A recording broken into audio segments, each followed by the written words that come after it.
আসসালামু আলাইকুম ওয়া রাহমাতুল্লাহ।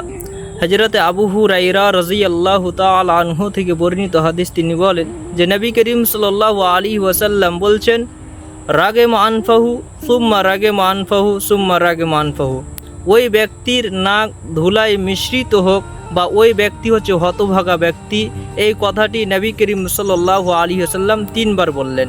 সাহাবীগণ জিজ্ঞাসা করলেন, ইয়া রাসূলুল্লাহ, ওই লোকটিকে? নবী করিম সাল্লাল্লাহু আলাইহি সাল্লাম বললেন, মান আদরাকা আবাওয়াইহি ইনদাকাল কিবার আহাদুহুমা আও কিলাহুমা ফালাম ইয়াদখুলিল জান্নাতা। ওই ব্যক্তি, যে ব্যক্তি তার পিতামাতাকে বৃদ্ধ অবস্থায় পেয়ে গেল কিন্তু তাদের খিদমত করে জান্নাতে প্রবেশ করতে পারলো না, ওই ব্যক্তির নাক ধুলায় মিশ্রিত হোক।